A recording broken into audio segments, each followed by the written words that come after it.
दीजिए। 400 सीटें कहां लेंगे वो मैं समझ नहीं आता। और वोट क्यों देंगे? आप कोरोना में महामारी में बाहर निकले नहीं, वैक्सीन का विरोध, आप टीकाकरण का विरोध आप कर रहे हैं, बाकी सभी कामों का आप विरोध कर रहे हैं। आज आदरणीय योगी जी, अखिलेश जी का सर्वे गांव में करवा दीजिए तो यही होगा कि योगी जी के अलावा कोई दूसरा मुख्यमंत्री नहीं बनेगा। आपका मुख्य प्रतिद्वंदी कौन है? अखिलेश यादव, मायावती जी या फिर कांग्रेस पार्टी? कांग्रेस पार्टी को आप कहां देख रहे हैं अभी? देखिए, राहुल जी स्वयं में तो नेता ही हैं देश के, प्रियंका जी उत्तर प्रदेश की नेता हैं, सोनिया जी के देखरेख में हो रहा है। आप मेरे को बताओ, कोई राजा का बेटा वो राजा चला सकता है क्या? घर किसी की घर बचा है क्या? बहुत कम लोगों का बचा है, बिल्डिंग की पोताई करवा लें। कोई नहीं चला सकता भाई। कार्यकर्ताओं को, कार्यकर्ता चमचे नहीं होते हैं, कार्यकर्ता भविष्य का लीडर है। कार्यकर्ता पान और गुटखा मंगाने के लिए कार्यकर्ता नहीं है। ये कार्यकर्ता कल का नरेंद्र मोदी और योगी है।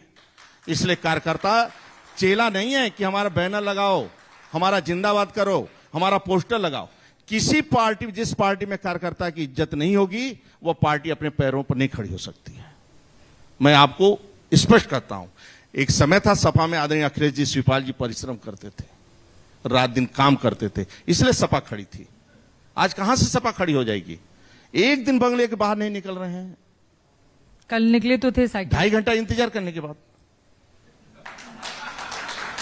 आप सेवा कार्य तो करना पड़ेगा। जो कोरोना के बाद रात दिन परिश्रम की पराकाष्ठा योगी जी ने किया, और आज का पूरा देश देखिए कोरोना को कंट्रोल कर दिया। 24 करोड़ की आबादी है देश में।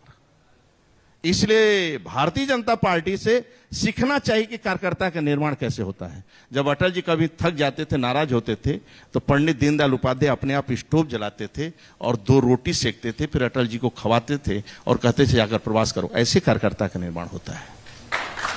और स्वयं वो नहीं जाते थे और भाषण के लिए भेजते थे अटल जी को कि जाओ दो, तब एक एक कार्यकर्ता का निर्माण होता। आदरणीय मोदी जी एक साधारण परिवार से जन्म लेकर, गरीब परिवार से जगन्नाथ मंदिर में रुके हुए भंडारे में पत्रकार मित्र उनको जाता था तो लाइन में लेकर दूध लेकर चाय पिलाते थे, और उसी जगन्नाथ यात्रा का मुख्य अतिथि होने लगे आज देश के प्रधानमंत्री। लेकिन परिवार के लिए एक आवास नहीं दिया, 5 लाख का आयुष्मान का कार्ड नहीं दिया, लेकिन हिंदुस्तान के गरीब, दलित, शोषित, वंचितों को सब कुछ दे दिया।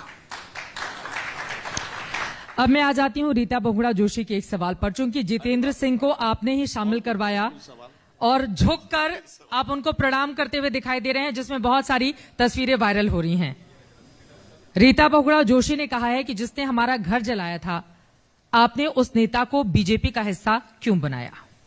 क्या है, जिले से सूचना ली जाती है, क्षेत्र से सूचना ली जाती है, और सभी से सूचना लेने के बाद ज्वाइनिंग होता है, सीधे नीचे से रिपोर्ट ली जाती है। रीता जी का कल फोन आया था, बातचीत हुई थी, हम कि आप आइए, यदि ऐसी कोई घटना है तो विचार किया जाएगा। हटा देंगे आप जितेंद्र सिंह को? पहले एक बार बैठते हैं, वो तो बहुत नाराज हैं। एक बार आने दीजिए, एक बार आकर बैठकर चर्चा करते हैं। रीता जी को आप मना लेंगे या जितेंद्र जी को बाहर का रास्ता दिखा देंगे? कुल मिलाकर जो सत्यता होगा, दोनों की, रीता जी की क्या सहमति बनती है, एक बार हम विचार करेंगे। उनकी ओर से कहा गया है कि उस शख्स ने हमारा घर जलाया था, तो एक बार आकर बैठ करते हैं, एक बार बात करते हैं। ये बात आपकी जानकारी में नहीं थी?